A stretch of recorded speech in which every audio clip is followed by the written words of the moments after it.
It's December 29, which means this shitty year is coming to an end. Hell yeah! Hell yeah! Hey, come on, baby! Come on! Despite crypto winter in general and lots of shaking crypto and well, whole world events, the GameFi sector never stopped its progress. It's still on hype in crypto these days. So let's have a little study here. Take a single GameFi project and try to check its progress over a single year. In our case, this will be SIDUS HEROES Metaverse. You see, we've been studying, tracking, and also playing SIDUS HEROES for like an entire year for now. Well, actually since the very beginning. So we've made more than 30 different videos and guides on the channel. Of course, be sure to check them out because they have just tons of valuable info. So nevertheless, today, let's take a trip where we want to share our results and thoughts about game's yearly progress. Be sure to watch this video until the very end and you'll get the answers for the following questions. Was it worth to play in 2022 with early beta and invest all your time from the very beginning? Should you start playing in 2023 and what are the perspectives to earn there? And lastly, is SIDUS the next breaking high project on Bull's Run? Is it good for pure investments? Okay, spoiler alert, this one's about to be controversial because not everything went out smoothly. So, if you're ready to learn the good, the bad, and the ugly of SIDUS HEROES, let's get this thing on. When speaking about the tech side of any service, we'd rather say, well, who cares what's under the hood if it's working? But actually, in GameFi, it matters. So let's get dirty and get under this hood, but for your convenience, I'll try to keep it simple for you. Okay, so let's start our journey from the website. Okay, but why? Well, because you can tell right off, it has changed completely. Well, I can't say the old one was bad.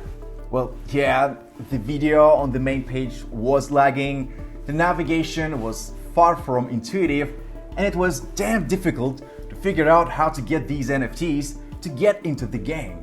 Well, but in general, the quality of the first website was not that bad. Besides, the cinematics was actually great. Speaking of the new one, well, it's just breathtaking. You're breathtaking! Just take a look at these 3D objects that reveal the details of the SIDUS Metaverse. To me, definitely 10 out of 10. The same level or even better graphics design you can see inside the game. Lobby, the interfaces, battle themselves. Well, just to remind you, it is a browser game and that's just insane level for that. The team uses WebGL technology. It is their first project with WebGL, but they don't want to stop in here. They even promised the open world in browser. Just amazing, and this sounds very promising. Nevertheless, there's still more to do. Well, remember I told you that the old site hasn't provided details and clear instructions about transferring the NFT to the game. So they have left the same pages, so we've tried to help you and made additional instructions. So check our guides on that. Okay, so what about other elements? The lobby was the first object to showcase cool graphics. Considering it's still a web browser, the result is stunning. Let's take a look at the old version of the lobby. It was quite simple. Well, no wonders because it is the first version of the game, so to speak MVP. The new lobby looks much more attractive. The scene looks deeper, visuals, lighting, shadows, additional hero animatics, it's all here. The interface elements have been significantly improved. The list of quests is conveniently located on the side in the drop-down panel. The current event is indicated on top and the section panel has become smaller and more convenient. In general, the progress is noticeable at a glance. Okay, so if we already touched on the interface topic when speaking about lobby, let's dwell on it and include the inventory here. So the interface is updated most often and it really does get more comfortable. Previously, notifications or quests took up half the screen, so always lagged and it was impossible to turn them off. And now everything is quite different. The buttons have become smaller, although there are more of them.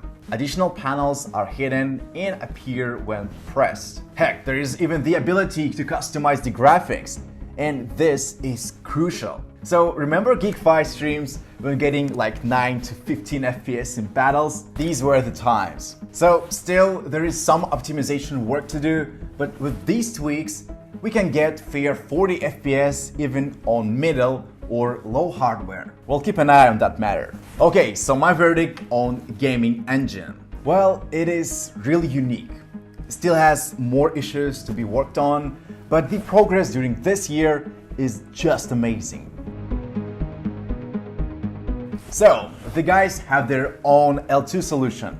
Well, if you are familiar with or maybe heard about the concepts like optimism, arbitrum, X-die-chain, or immutable X, you will understand the level of expertise here, because SIDUS has its own layer 2 solution, which shows the full variety of services. From what I heard, some of the insights were even presented recently in Dubai. And so they've already launched the core DeFi services, such as staking, marketplace, store and Dodge auction, and actually the bridge to transfer your NFTs between ETH and L2. Actually, the last one is still blocking the reverse transaction of tokens and NFTs, so we're gonna wait till it's possible within bank construction. What we all expect even more is the complete voting system and Explorer. This was a fraudulent election. So it was in the presentation before, but in the game, well, not quite yet. Recently, Dev Team announced the move on multi-chain, connecting with BSC to sell the new collection. Well, that's pretty interesting whether they can get a challenge to get so far. Okay, in 2 words about the blockchain part. So SIDUS has an independent ecosystem that's more secure. Well, still hasn't provided all the services, but has a great scaling potential for 2023. I suppose it is one of the strongest sides of the project right now. Okay, so let's move on to my favorite part, the gameplay.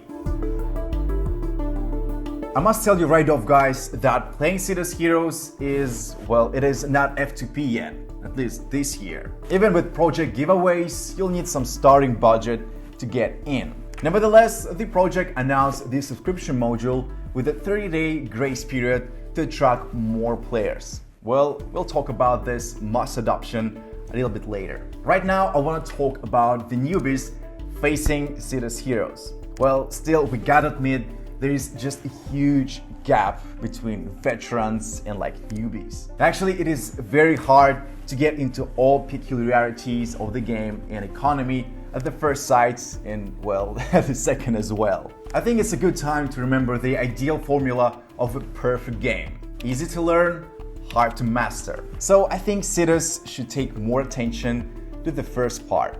But I bet you guys, if you pass this first barrier, you'll open a nice and deep gameplay inside. By the way, if this is your first video about SIDUS Heroes, I'll make a very short description of the gameplay. You form the team from 1 to 3 heroes. Then struggle in PvP battle on a turn-based arena. Then get loot and native coins, equip new loot, or invest resources in different modules. And lastly, repeat the previous. So, sounds easy, right? Well, not so fast, pal. Here comes the hidden gem. So we started with several abilities and half-working attributes at the open beta. And frankly, there was just one effective lineup, the Raptorian with 10 attacks. Well, funny times back then. And now we have more than just dozens of variations on how to act each turn. Guys added new skills such as friendly buffs and game-changing bluffing.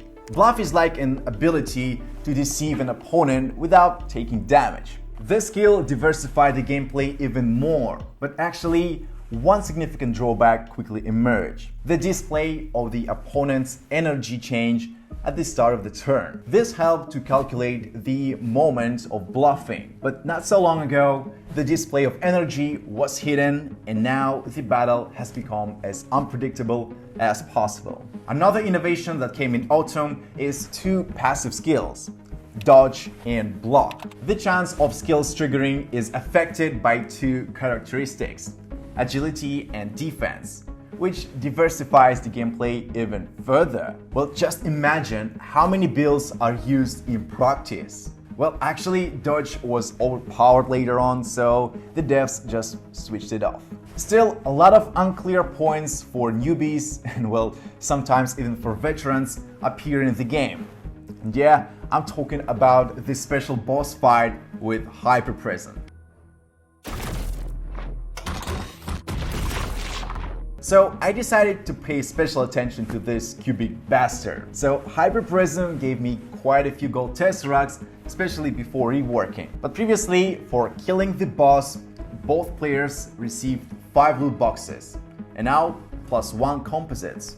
So I don't know if this is better. For a long time, Hyper Prism was absent from the game, and upon its return, it became more original, the rules of battle were changed, and several varieties of the boss appear, which is kinda good here. But alas, the new promised bosses like Fungus and Robot, well, they never rolled out. So the stake on the team play versus a boss hasn't worked, and the majority of players still do not have an idea how to actually fight it. Even the emoji chats haven't rescued the situation. For me, I think there are two possible ways to fix the situation. Either make a real chat in the battle, or just move boss fights from the game or in different game modes. So we'll keep watching. All the above updates were accompanied by a continuous improvement of the interface, and now it looks more intuitive than ever before. New skills have appeared, the icons have become smaller, and their location has also changed. As for the inventory, it has become more structured. Although a lot of new items have appeared, they are all sorted into different sections. If there is more than one item, such as resources, it's stacked in a neat pile and does not take up the entire inventory. In general, let's praise the developers here. Okay, here comes the good part. SIDUS team provides patch notes and rebalances each week. Can you just imagine such a flow in other P2E? As always, my verdict here. Well, the gameplay is quite interesting, but you gotta pass this first barrier. But don't be scared, just take our hand on that. We are streaming the game each week, so you can use the best practice from our pro player, GameFi. Modules are one of the most important components of the game. Well, here I agree. In this aspect, SIDUS Heroes actually succeeded, because in less than a year, they've managed to build and launch 5 out of 10 modules. They greatly affect the gameplay and really help users earn SIDUS and Senate tokens. Co-ownership is definitely a key. So how this works? Well, very simple. You invest the resources, in-game resources, which you can get mainly from the battles. So it's like in real life. You get the royalty from the business you've invested. But not everything is so smooth, because it is still impossible to withdraw money. The next important module is SIDUS Bank. Only with its launch, it will be possible to cash out. The good news is that the players collected all the necessary resources. So, well, the bad one, module construction will take like 3 months. Well, better than nothing, right? It is a great opportunity in terms of scaling the metaverse. Imagine you've got a 0.1% share of the marketplace. Well, sounds not so big, right? But now imagine you'll get the same percentage from OpenSea. Yep, the idea to make players co-owners that makes them ambassadors sounds actually perfect. The first module, Store, provides up to 70% ROI to early birds. Sounds incredible, but that should calm you down for a while. Other modules have less traction. So my strategy here is bringing X to all the baskets, because you'll never know the best module to invest in. Now it is the best time to get more players. Perhaps it is the strongest side of the project by now. The challenge here is to take more people on boards. So let's see the progress in 2023. What cannot be blamed on the team is stinginess. On contrary, they are quite generous. In addition to Tesseracts, daily win bonuses, and team bonus, they all appear in the game, which definitely increase the drop. In-game events are held regularly with a variety of unique drops. Torvik eggs, gem boxes, title fruits, and much more. Outside of the game, you can fight for community boxes by participating in almost daily events on social networks. There are also cool airdrops and giveaways, for example, the drawing of legendary and epic NFT dedicated to Genesis collection anniversary. The other side of the medal, well, how to utilize all that stuff. Really, I don't know either what to do with my Torvik X. This is a tricky point here. The assets, due to the economic model, should be more and more valuable in time, because their number is limited and the ways to utilize getting more variety. Remember the gadgets? You can get them in gadget boxes for nearly $20. Now the prices on the best ones reach up to, well, $800. But remember my previous issue with Bang. So it will not be ready in 3 months, which makes players to operate on black markets. In general, I can count at least like 10 large events and 50 to 100 small ones. Although not everything is clear with them either, and sometimes there are delays, I would classify them as possible. Actually, we're coming to the most common question above them all: how to earn now and how we'll earn in 2023. In 2022, there are two main options: invest resources and tokens in modules and get lifetime royalties, take part in events, farm rewards and battles, and sell the resources on the marketplace. Both ways are pretty effective, and we were there all the time to witness and highlight all the updates.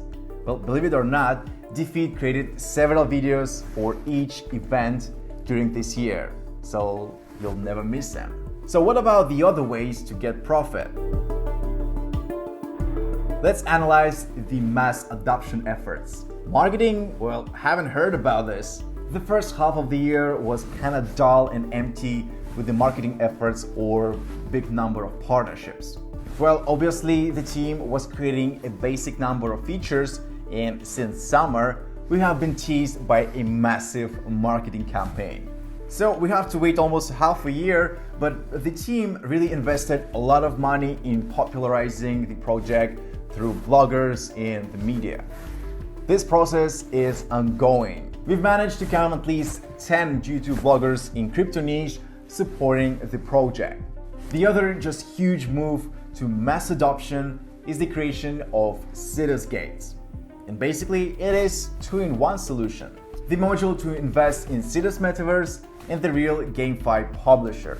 So all the planets in the metaverse are now like separate games, but united with the same lore, tokens, and assets. So you can like take your gun from the battler to the shooter game and vice versa. I think that sounds cool. The first game under the SIDUS Gates management became Xena, the Battle Royale RTS. Our final point for today's video is Xena, the new mobile Battle Royale strategy from SIDUS. The game was presented with all the pathos at an offline event in Dubai. The event was attended by well-known personalities and venture investors. In parallel, there was an online stream. And yeah, it turned out quite great. By the way, the game is now available for public beta testing, so welcome everyone. Many actually doubted that this day would come and the team will be able to launch a new game in 2022, but yeah, they did. And yeah guys, just a series of video guides on Xena is being prepared on our channel, so don't you dare to miss it. Nevertheless, only GeekFi liked the game a lot. Well, perhaps he just likes all the new games coming to his hands. So come see his regular streams. All other members of the DeFeed team are waiting for the release of Shooter. I think this must be something big and incredible. I think it is too early to draw conclusions about the campaign's effectiveness, But it is quite clear that the launch of the new game within SIDUS Metaverse was approached seriously. On the presentation day, the project's native token grew by 50%, but well then fell sharply. It seems to me that discussing SIDUS and Senate prices, well, does not make any sense actually, because we are in the midst of a crypto winter. Well, we gotta admit that. Yeah, but what about the guilds in networking? Q4 was the most productive on partnerships. So the SIDUS team got Zeus from CSGO. By the way, he's actually a 5-time world champion. Another suggestion to get newbies from the not crypto world on board. Moreover, as I've mentioned, there should be a subscription-based collection. So maybe it will fruit the project with more players. Perhaps it was a strategy not too hyping at the beginning of the year with the lack of mechanics. For 2023, the project promises us quite a lot of social roles in Metaverse. From the boss of the organization, ex-guilds, to landlords. At this stage, the project definitely depends on their market. So let's see if 2023 will be bullish enough to attract many more players. Phew. I think we've taken perhaps all the updates throughout this entire year. So guys, what can I say more? If you don't like the project, well, try not to play. But still, watch our videos to analyze if there is a good possibility to get in.